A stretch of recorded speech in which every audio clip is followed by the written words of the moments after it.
সারা জীবন আপনাকে আইডল মেনেছে, তাই প্রথমবারের মতো একটা কেস নিয়ে কোর্টে দাঁড়ানোর আগে আপনার দোয়া নিয়ে গেলাম। আপনি ঠিকই বলেছেন স্যার, ছোট লোকের কাজ দা কেস লড়া, তাই আপনার মতো বড় মানুষের দোয়ার উপর দাঁড়িয়ে কেসটা আমিই জিতবো।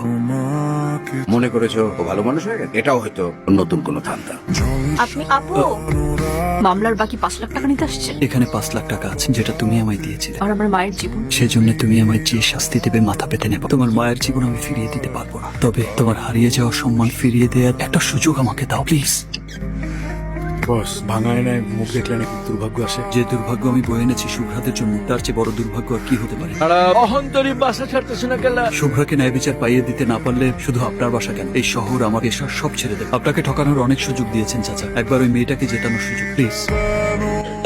কিছুই তো বুঝতে পারছি না, এতক্ষণ তো বুক কাঁপছিল, এখন তো অন্যটা কাঁপছে।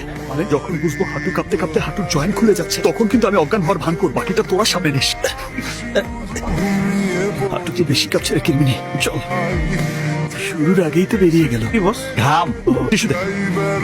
একটা মেয়ে কি করে এতটা নিচে নামতে পারে? মিথ্যে কথা। কেস জেতার জন্য আপনি সত্যকে মিথ্যে বানানোর নাটক করছেন। মিস্টার নবাব, ঠিক আছে, প্রথম কোর্টে যারা দাঁড়ায় এরকম সবারই একটু একটু হয়। সরি ইউর অনার, মহামান্য আদালত, আমি বলতে চাই আমার মক্কেলকে উদ্দেশ্য প্রণোদিত ভাবে ফাঁসানো হচ্ছে। কে কাকে ফাঁসানোর চেষ্টা করছে পুলিশের রিপোর্টেই তা প্রমাণিত হয়ে। আরে পুলিশ তো টাকাকে মিথ্যা রিপোর্ট দিয়েছে। সাক্ষী প্রমাণ ছাড়া কিচ্ছু বলা যাবে না। আমি এই মামলার তদন্ত অফিসার তাপস শাহকে জিজ্ঞাসাবাদের অনুমতি চাইছি। তা মিস্টার তাপস, কত টাকার বিনিময়ে আপনি এত কম সময়ে ফাইনাল রিপোর্ট দিলেন? অবজেকশন ইউর অনার, একজন সাহসী পুলিশ অফিসারকে জাতির সামনে অপমান করা হচ্ছে। ওনার হিস্ট্রিতে 20টি এনকাউন্টার আছে। আপনার থানায় তো প্রায় 626টির মতো নারী ও শিশু নির্যাতনের অভিযোগ আছে। আপনি তো কোনোটারই তদন্ত রিপোর্ট দিলেন না, কিন্তু এই মামলায় কি এমন বিশেষ ম্যাজিক আছে যে আপনি 7 দিনের মধ্যেই ফাইনাল রিপোর্ট দিয়ে দিলেন? মামলার সাথে একজন বিশিষ্ট রাজনীতিবিদের মান সম্মান জড়িত।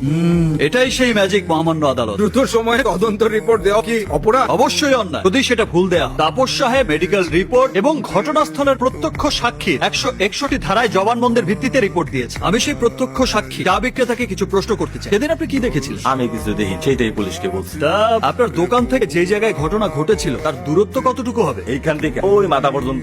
একে চেনে? জি, সানি লিওন আমার খুব পছন্দ। রাইতে বেলা চুরি করে তার ভিডিও দিই। ইনি নাকি 2 তারিখে আপনার দোকানে চা খেতে এসেছিল? উনি আমার দোকানে চা খাইতে যাবো কই? গত 1 মাস ধরে তো আমার দোকানই বন্ধ। 1 মাস হয়েছে দোকান বন্ধ, তাহলে তুমি কি করে সাক্ষী দিলে যে 2 তারিখ রাতে তুমি কিছুই দেখোনি? মিথ্যা জবানবন্দি দেওয়ার কারণে তোমার জেল হয়ে যাবে। কেন আমারে সাজা দিবেন কে? পুলিশ আমারে ভয় দেয়, ভয়ে আমি সাক্ষী দিচ্ছি।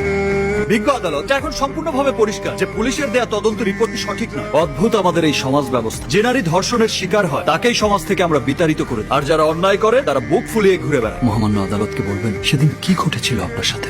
জানোয়ারের মতো আমাকে ছিঁড়ে খেয়েছে। আচ্ছা বেশ, শুভ্রা, ঘটনাটা কখন ঘটেছিল? 12টা 10